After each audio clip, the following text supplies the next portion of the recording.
તો ધારાસભ્ય કરતા વધારે ઇજ્જત મળેલી છે। ખાલી ધારાસભ્ય નહીં, એટલી જ ભૂલ છે, પણ એ બાબતે પણ ચોખવટ કરીએ કે આપણે કોઈ ચૂંટણી લડવી નથી। પણ અમારો પેલો મારો ડુપ્લિકેટ મહેશ એ મને કહે કે વિજલા આવે આવું કહે ને તો આપણે લડી લેવાની છે।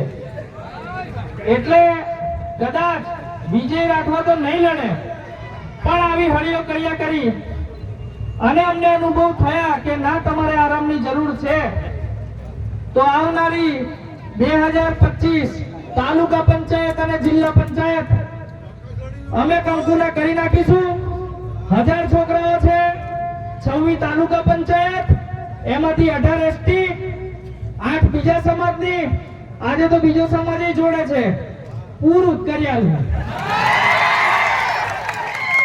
અને જો પૂરું કરવામાં આવે તો બધા જ નેતાઓ જોડે આજે તો બોલવા ચાલવાના સંબંધ પાછા થઈ ગયા છે। એ બી કહું આપણે દુશ્મન નહીં, પણ એ બી જાણી ગયા કે બીજું છે ને જાહેર મંચ ઉપરથી પછી ધ્વજા કરે અને આપણું બગડે, એટલે વારનું રહેવાનું। અને મારો નિયમ છે કે જે કોઈ હારું રહે એની જોડે હારું રહેવાનું, પણ સાચું હશે તે સાચું કહેવામાં આવશે, એમાં કોઈની શરમ ભરવામાં નહીં આવે। એ નેતાઓને પણ કહેવાનું કે પાર્ટી પાર્ટીની જગ્યાએ છે। તમે કદાચ 20, 21, 22 વર્ષના થયા હશો ત્યારે કઈક પાર્ટી તમારી જોડે આવી હશે, પાર્ટીમાં જોડાયા હશો, પણ આદિવાસી સમાજના પેટમાં તમે આ દુનિયા જોઈ હશે, એના 9 મહિના પહેલા તમારા નામનું બીજ કોઈકના પેટમાં રોપાઈ ગયું હશે, તો પહેલા તમે આદિવાસી સમાજના છો અને પછી કોઈ પક્ષ પાર્ટીના છો।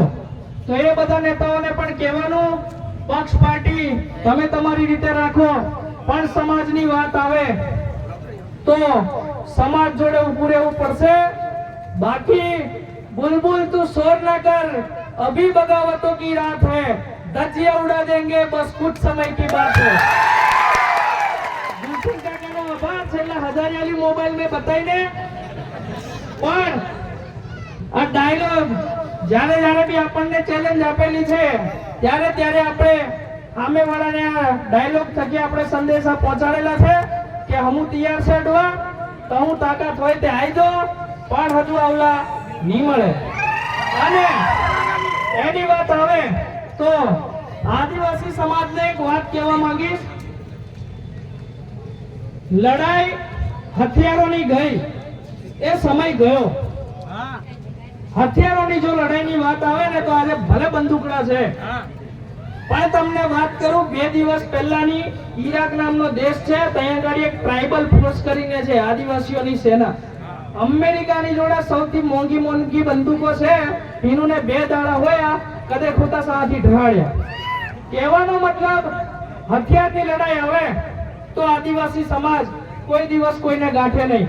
આજે પણ ભલે આપણે તીર કામઠા લઈને નીકળીએ, પણ એ તીર કામઠા દેખીને ભલભલા સામેવાળાઓનું પાણી બધું નીકળી જાય, પણ આજનો સમાજ હથિયાર માટે નહીં, આજનો સમય